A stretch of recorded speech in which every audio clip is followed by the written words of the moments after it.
जय सद्गुरु प्रभु महाराज की जय।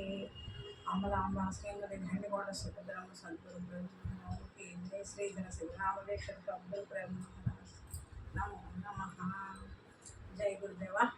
अचल बोध एरुक लक्षण అచల లక్షణం అయిపోయింది. ఎరుక లక్షణంలో చివరి శ్లోకం చదువుకుంటుంది. ఈరోజు ఎరుకంటే ఏంటో పూర్తిగా తెలుసుకుంటేనండి అచల అర్థం కాదు. ముందే అచలాన్ని తెలియజేశారు. అంటే లేనిది లేకుండా పోతే ఉన్నదేదో తెలియాలి కదా. అందుకని ఉన్నదాన్ని ముందే చూసి లేని ఎరుకను విడిచి ఉండడమే అచల స్థితి.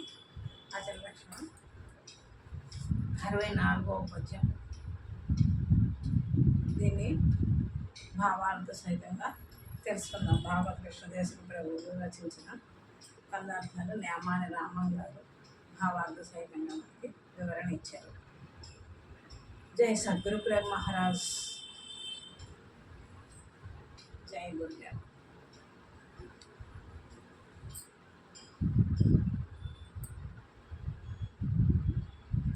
జై గురుదేవ. సెట్టింగ్స్ సరిగ్గా తెలియదని నాకు ఇక బాగా చెప్పాలి బాగానే అనుకుంటాను. అంటే ఏమి కాదు. జై సద్గురు.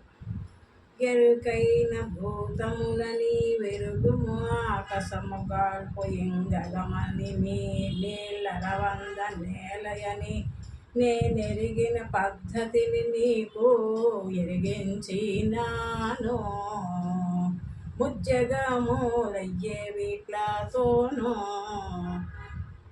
పరిపూర్ణమందు కనపడుచు తమకు దామే మరి కానరా వీటి మార్గము కలవీటి నెరిగించినాను.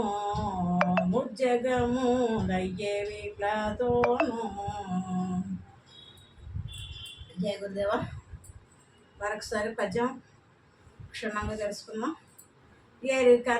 ఎరుకైన భూతములని, ఎరుకంటే పంచభూతాలను తెలుసుకోమని చెప్తున్నారు గురువుగారు. ఎరుకైన భూతములని వెరుగుము ఆకాశము గాడ్పు ఎంగలము నీళ్ళరవంద నేలయని నేనెరిగిన పద్ధతిని నీకు ఎరిగించినాను. పంచభూతాలు భగవత్ స్వరూపాలు అంటాం కదా. అది ఎరికే, దైవం కాదు. ఆత్మ సృష్టికి పూర్వం లేదు. ఆత్మ ఆవిర్భవించి అది ఎలా వచ్చిందంటే దాని పుట్టుకకి ఏమి విచారించి చూస్తే కారణం కనపడట్లేదు.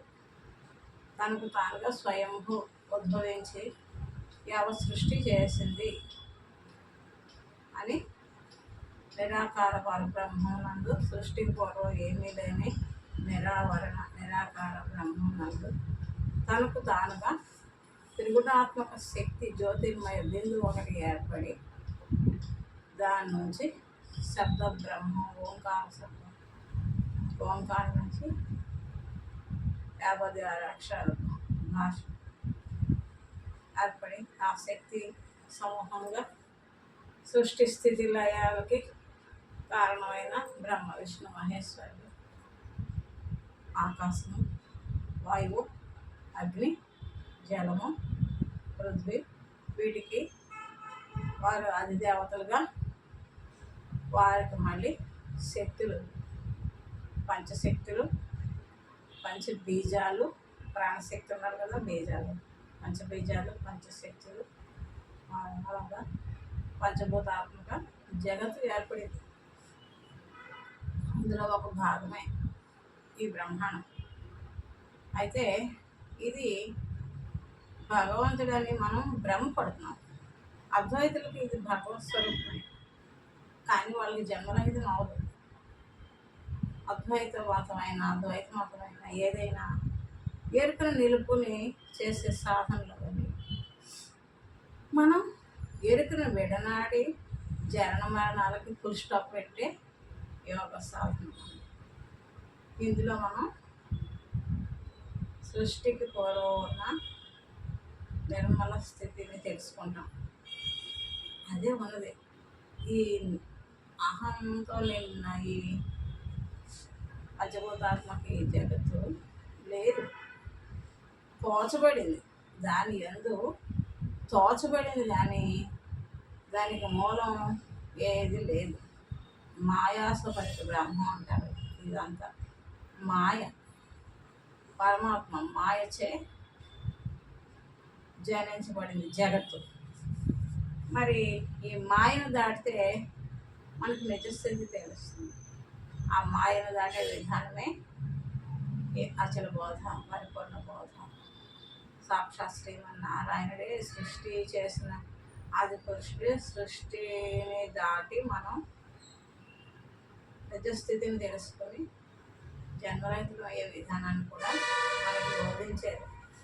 అది సూర్య భగవానుడు గ్రహించారు. శ్రీమన్నారాయణ దగ్గర నుంచి సూర్య భగవానుడు గ్రహించారు ఆ విద్యని, అచల బోధని. సూర్య భగవానుడు యాజ్ఞవల్కు మహామునికి ఇచ్చారు. యాజ్ఞవల్కుడు జనకుడికి, జనకుడు సుకుడికి, సుకుడు సాందీపుడికి, సాందీపుడు శ్రీకృష్ణుడు.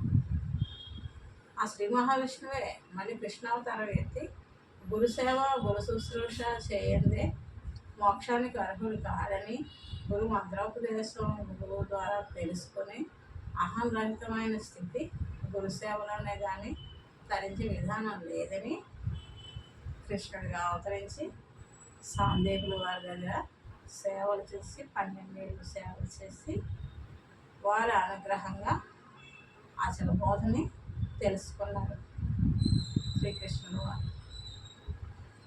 అది కృష్ణుడితో ఏక శరీరంగానే ఉండేది. రుక్మిణి భార్యాభర్తలు అన్యోన్యం అంటే అలా ఉండాలి. భర్త మనసు అర్థం చేసుకుని భర్త మనసుతో తను కూడా ఏకీకృతమై ఉండాలి. నేను వేరు నువ్వు వేరు కాదు, మనమిద్దరం ఒక్కటే అని ఏకభావం కలిగి ఉంది రుక్మిణి. కనుక ఆమెకు వేరే ఉపదేశం అవసరం లేదు. శ్రీకృష్ణుల వారు గురువు దగ్గర సేవలు చేసి పొందిన మంత్రోపదేశం ఇంటికి వెళ్ళగానే వారికి చెప్తాడు కదా, ఏం నేర్చుకున్నావు గురువు గారి దగ్గర అని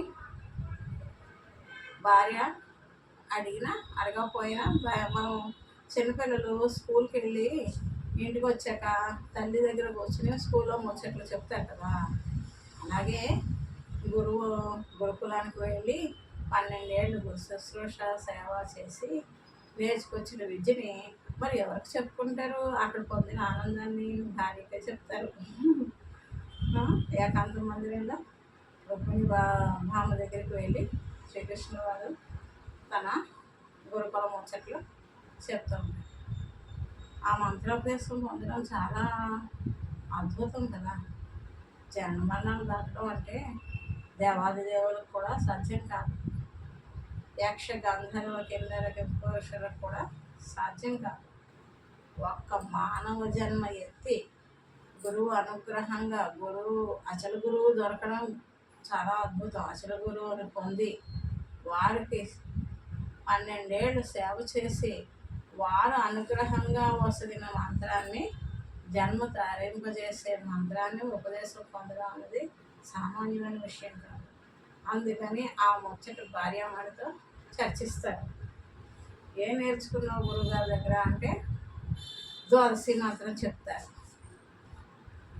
ద్వాదశి మంత్రం చెప్పగానే ఆవిడ వెంటనే షోడశి అంటుంది. అని లేదు కదా, షోడశి లేదనే ఉన్నది ద్వాదశి అని చెప్పారు గురువుగారు. అంతా నిండి ఉన్నది ద్వాదశి పరిపూర్ణ పరబ్రహ్మం అని చెప్పారు అని ద్వాదశి మంత్రం ఉపదేశ మంత్రం అండి. అది గురువు ఉపదేశం చెయ్యాలి. ఆ మంత్రాన్ని చెప్తారు. అంతా నిండి ఉన్న బ్రహ్మస్వరూపాన్ని దర్శించేది ఉన్నది అది అని చెప్తారు. అందులో ఈ లేని ఎరుక, ఈ మాయ నేననే అహం ఎన్నటికీ లేదని దానికి షోడశి మంత్రం ఉంటుంది. ఆ షోడశిని ఆవిడ అంటుంది. ఈయన ద్వాదశి చెప్పి అంతా నిండున్న బ్రహ్మస్వరూపం అని చెప్పారు. ద్వాదశి మంత్రం అనగానే షోడశి చెప్తుంది ఆవిడ. అది అసలే లేదని చెప్పారు కదా అంటుంది. ఎలా తెలిసింది? ఆవిడంతా పొలంలో ఉన్నారు. ఈయన గురుకులంలో సేవలు చేసి 12 ఏళ్ళు గురువు అనుగ్రహంగా పొందిన ఉపదేశ మంత్రం రహస్యోపదేశం ఎలా తెలిసిందే ఆమెకి? ఏక శరీరంగా భావించి ఆయనలో ఐక్యమై ఉంది ఆవిడ. నేను మహారాణిగా నా ఫీలింగ్ కానీ, నేను కృష్ణుడి భార్యనన్నా ఇంకో ఇది కానీ కాదు. ఆయనే నేను. తనను తాను మర్చిపోయింది, భర్తలో కలిసిపోయింది ఆవిడ. మరి ఆయన ఆత్మ ఆవిడ ఆత్మ ఏకాత్మ అయ్యింది. ఏకాత్మ అయ్యి ఏక మనస్కురాలయ్యింది. మరి ఆయన పొందిన ఉపదేశ వాక్యాలు ఆవిడకి అందకుండా ఉంటాయా? అది అంతరంగ సాధన, ఏకాగ్రత, భర్త పట్ల గౌరవం, భక్తి, ప్రేమ అన్నీ కలిపి రుక్మిణీమాత గ్రహించింది అన్నమాట. అలాగా ఏక శరీరాలై నేనన్నది ఇంక పూర్తిగా మర్చిపోయింది. భర్త అడుగుజాడల్లో నడిచి ఆయన ఎలాగంటే ఆయన ఆనందమే తన ఆనందం. ఆయన పొందిన మంత్రోపదేశాన్ని తన మంత్రోపదేశంగా భావించి ఆ మంత్రాలు అక్కడికి వెళ్ళి ఆవిడ తెలుసుకోకుండానే ఆయన మనసులో ఆయన ధ్యానం చేసే మంత్రాన్ని తక్కువ చెప్పేస్తుంది. అది రుక్మిణీమాత. శ్రీకృష్ణుడు రుక్మిణికి సాందీపులు వారు ఇచ్చిన అచల బోధ మంత్రాలు వారు యుద్ధ సమయాల్లో అర్జునుడికి తెలియజేస్తారు. అర్జునుడు ఉద్ధవుడికి, ఆ తర్వాత అలాగా గురువులు శిష్యులకు ఒకరికొకరు గురు పరంపరగా వచ్చిన అచల మంత్రాలు ఇవి, అచల బోధ. మన కలియుగంలోకి వచ్చేసరికి పండరీపురం పాండురంగ స్వామి అర్చకులు శ్రీధర స్వామి వారు, వారు తాతల నాటి నుంచి కూడా పండరీపురంలో సేవ చేస్తూ వారి కుటుంబ పోషణ చేసుకునేవారు. వారు గ్రహించారు పాండురంగుడు అనుగ్రహంతో అచల మంత్రాలు, అచల బోధ. దానికి ఉత్తములైన శిష్యులకు మాత్రమే చెప్పాలి. ఇది చెప్పగానే తెలుసుకునే జ్ఞానం ఉండాలి. వేదాంత సారాలు అన్నీ కాచి వడపోసి నిజతత్వం కోసం అన్వేషణ చేసే సశిష్యుడికి మాత్రమే చెప్పాలి. అందరికీ చెప్తే అర్థమయ్యేది కాదు. దానికోసం పరితాపం ఉండి తెలుసుకోవాలని జిజ్ఞాస ఉన్న వాళ్ళకి మాత్రమే ఉపదేశం చేయాలి, మంత్రాలు ఇవ్వాలి. ఆయన శిష్యుడి కోసం ఎదురు చూస్తూ ఆయన జీవితం అంతా గడిపాడు ఈ అచల దీక్ష తీసుకోవడానికి అనుకూలైన శిష్యుడి కోసం. కొన్ని సంవత్సరాలకి శివరామ దీక్షితులు గారు ఇదే తపనతోటి ఎన్నో వేదాలు చదివారు, ఎన్నో యజ్ఞయాగాది క్రతువులు చేశారు. ఆయనకి అందులో నిజతత్వం కనపడలేదు, నిజ దర్శనం కనపడలేదు. భగవద్ దర్శనం కావాలి. ఎలాగా చేయించేది అంతా మాయ అన్నారు కదా. ఈ మాయలో మనం ఎన్ని చేసినా, ఎన్ని దర్శనాలు పొందినా అది మాయ అవుతుంది కదా. యదృశ్యం తన్నస్యం అన్నారు. ఆయన హోమాలు యజ్ఞాలు చేస్తుంటే సాక్షాత్ దేవతలు ప్రత్యక్షం అయ్యేవారు. యజ్ఞపురుషుడు వచ్చి యజ్ఞ పాయసం మరి రామాయణ కాలంలో దశరథ మహారాజుకి ఇస్తారు చూసారా, ఉత్తరకామేశ్యాగం వేసినప్పుడు మీ భార్యలకి యజ్ఞ పాయసం పెట్టాను. అలాగా యజ్ఞపురుషుడు స్వయంగా ప్రత్యక్షమై అగ్నిహోత్రం నుంచి వారికి యజ్ఞ పాయసాన్ని ఇవ్వడం కూడా జరిగింది. కాకపోతే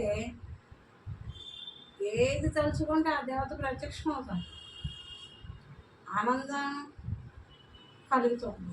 యథార్థ వేదాలు ఉపనిషత్తులు అన్నీ సారం తెలుసుకున్నారు, అన్నీ చదివారు.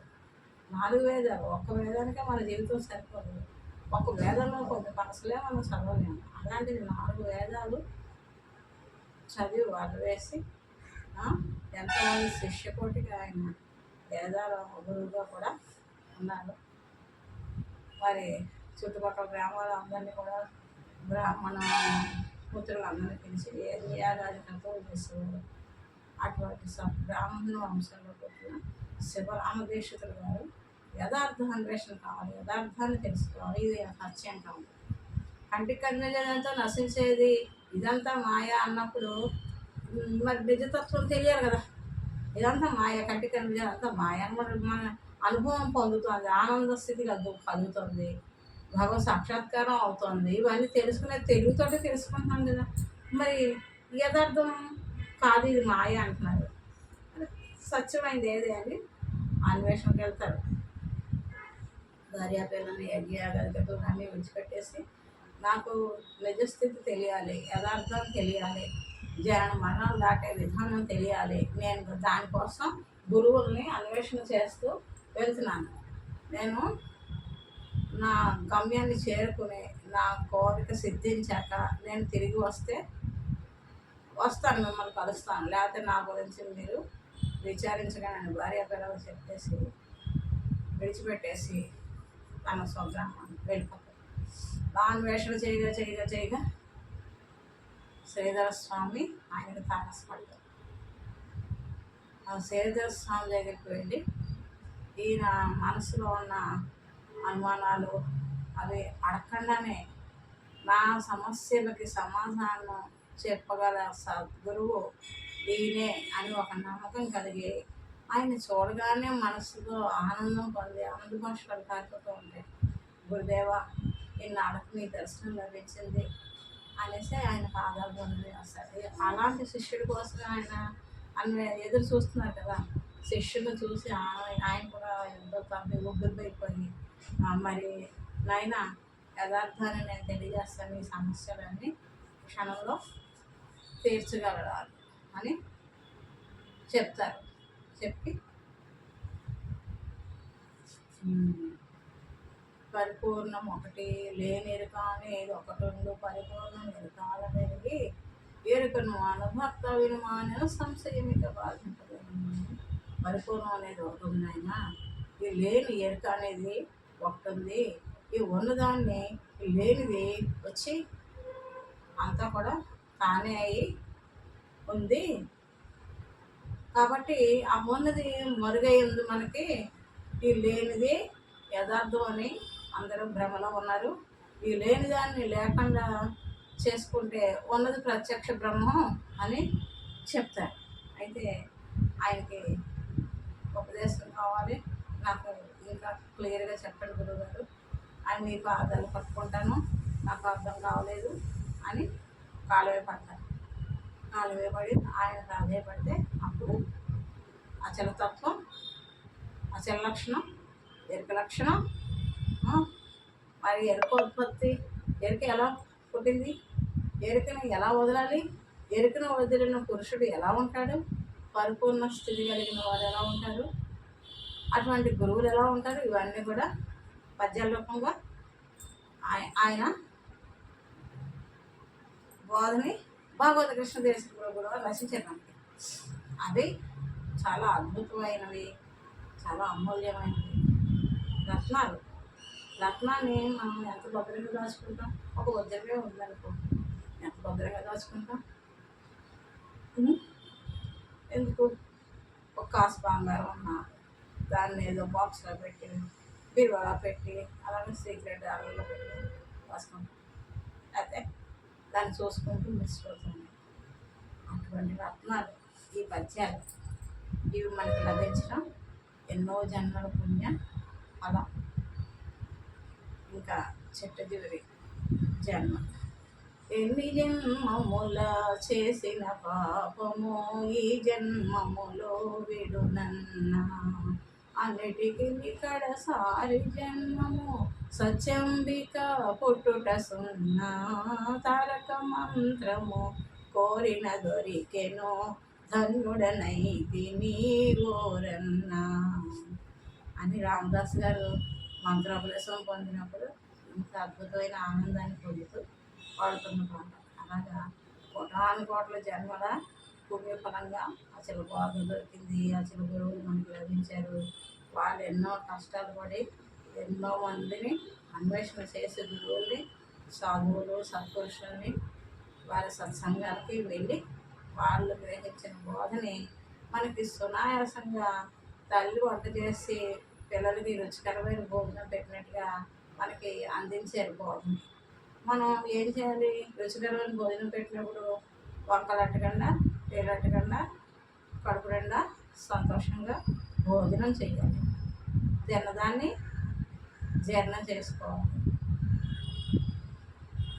మనం పొందిన ఆనందం ఈ రుచి 10 మందికి పంచిపెట్టాలి. అది గురు రుణం తీర్చుకోవడం. సరే పద్యంలోకి వెళ్దామండి. జై గురుదేవ. ఎరుకైన భూతములని పెరుగుము ఆకాశము గాడ్పు ఇంగలము నేలరవంద నేలయని నేనెరిగిన పద్ధతి నీకు ఎరిగించినాను. ముజ్జగములయ్యే వీట్లతోనూ పరిపూర్ణమందు కనపడుచు తమ పోదామే మరి కానరా విట్టి మార్గము కలవిటి నెరిగించినాను. ముజ్జగములయ్యే వీట్లతోనూ. ఈ పద్యం దీని భావం ఏంటంటే, ఎరుక వల్ల ఏర్పడినవే ఈ ఆకాశము, వాయువు, అగ్ని, జలము, పృథ్వీ అని పంచభూతములు ఉన్నాం. ఈ పంచభూతముల చేతనే సమస్త జగత్తు అయినది. ముజ్జగములు భూలోకము, ముజ్జగములు అంటే భూలోకము, పితృలోకము, లేక భువర్లోకము, దేవలోకం. భూలోకము, పితృలోకము, దేవలోకం, ఇవి 3 లోకాలు. నేను తెలుసుకొని ఆ విధంగా నీకు తెలియజేస్తున్నాను. ముందు నేను తెలుసుకుంటానే కదండి మీకు తెలియజేసేది. అందుకని గురువుగారు అలా చెప్తున్నాండి. ఇవన్నీ ఈ పంచభూతాల వలన ఏర్పడి ఆ పంచభూతాలు ఎరుక వలనే ఏర్పడ్డాయని నేను తెలుసుకుని మీకు తెలియజేస్తున్నాను. ఇదే ముజ్జగములని అవ్వడానికి కారణం కూడా ఇదే అని ఎరుకనే నిలిపి చెప్తున్నారు. ఇదంతా ఎరికే పరిపూర్ణం కాదు సుమా అని మనకు అర్థం చేసుకోవడం కోసం గురుగారు చెప్తారు. ఆయన ముందు తెలుసుకుని మనకు తెలియజేస్తున్నారు అన్నమాట. నేను తెలుసుకొని ఆ విధంగా నీకు తెలియపరుచున్నాను. ఇట్టి పంచభూతములతో అయిన జగత్తు పరిపూర్ణంలో ఉన్నట్లు ఒకప్పుడు కనపడి మరొకప్పుడు తమకు తామే లేకపోవడం. ఇటువంటి జగత్తు, పంచభూతాత్మక జగత్తు పరిపూర్ణంలో కనబడుతుంది, అప్పటికప్పుడే లేకపోతుంది. ఇప్పుడు మీరు జాగృత అవస్థ, స్వప్నావస్థ, సుషుప్త అవస్థ 3 అవస్థలు తెలుసుకోవాలి. జాగ్రత్త అంటే ఈ 25 ఇంద్రియాలతోటి జగత్తంతా దర్శించి అన్ని వ్యవహారాలు చేసేది జాగ్రత్త అవస్థ. తర్వాత 17 ఇంద్రియాలతోటి ఈ బాహ్యేంద్రియాలు, కర్మేంద్రియాలు అన్నీ విశ్రాంతి పొందుతాయి. అంతరింద్రియాలు మనసు, బుద్ధి, చిత్తం, అహంకారం ఇవి పనిచేస్తాయి 17 ఇంద్రియాలతోటి. స్వప్నావస్థ అంటాం. అది కూడా జగత్తు స్వప్నం కారణంగా సృష్టించుకుంటాం. అందులో సుఖదుఖాలు, ఆనందాలు పొందుతాం. తర్వాత ఇంకా డీప్ స్లీప్కి వెళ్ళినప్పుడు సుషుప్తి అవస్థ అంటారు. అక్కడ మరుపు ఏమీ లేదు. అక్కడ జగత్తు ఉందా? లేదు. మరి ఉంది, ఒకప్పుడు ఉంది, జాగ్రత్త అవస్థలో ఉంది, అంతా వ్యవహారం చేస్తున్నాం. మరి సుషుప్తిలోకి వెళ్ళేసరికి లేదు కదా. ఏమైంది? సర్దుమణిపోయింది, లేదు, ఎక్కడా లేదు. మరి ఆ లేని ఆ సుషుప్తి అనుభూతి, ఆ స్వప్నలోకం ఇప్పుడున్నాయా? జాగ్రత్తలోకి వచ్చాక లేదు. కనుక అది మాయే, ఇది మాయే. ఇది ఉన్నప్పుడు అది లేకుండా పోతుంది, అది ఉన్నప్పుడు ఇది లేకుండా పోతుంది.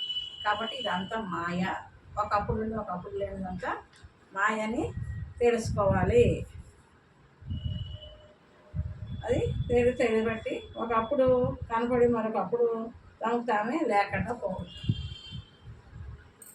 ఆత్మాన ఆకాశ సంభూత, ఆకాశ వాయు, వాయోరగ్ని, అగ్ని ఆపహ, ఆపహ పృథ్వీ, పృథ్వీ ఓషధిభ్యో, ఓషధి పృథ్వీ ఓషధిభ్య, ఓషధియో అన్నం, అన్నాత్ రేతసహ అని అన్నవి శృతులు. ఆత్మ నుంచి ఆకాశము, ఆకాశం నుండి వాయువు, వాయువు నుండి అగ్ని, అగ్ని నుండి జలము, జలము నుండి పృథ్వీ, పృథ్వీ నుండి ఓషధులు, ఓషధుల నుండి అన్నము, అన్నము నుండి సమస్త జీవజాలములు ఏర్పడినవి. అనగా ఎరుక నుండి పంచభూతములతో కూడిన సమస్త జగత్తు జీవజాలం అంతయు ఏర్పడినది అని మనం తెలుసుకోవాలి. ఎరుక నుంచే ఏర్పడింది కనుక సమస్తము ఎరుకయే అని గ్రహించవలను. జై సద్గురు ప్రేమ మహారాజ్కి జై. అమలాంబ శ్రీమతి ఘంటకోట సుభద్రమ సద్గురు ప్రేమ మహారాజ్కి జై. ఇది శ్రీ భాగవత కృష్ణ విరచిత ద్వైతాద్వైత రహిత పరమతత్వ ఎరుక లక్షణం నామ 4వ అధ్యాయము భావ విశేష భావములు సమాప్తము. జై శ్రీధర శివరామదీక్ష సద్గురు ప్రేమ మహారాజ్కి జై. శ్రీ సచ్చిదానంద పగడాల వెంకటేశ్వరరావు సద్గురు ప్రేమ మహారాజ్కి జై. అమరాంబ శ్రీమతి గండికోట సుభద్రమ్మ సద్గురు ప్రేమ మహారాజ్కి జై. తర్వాత ఎరుకోత్పత్తి లక్షణం తెలుసుకుందామండి. జై సద్గురు ప్రేమ మహారాజ్.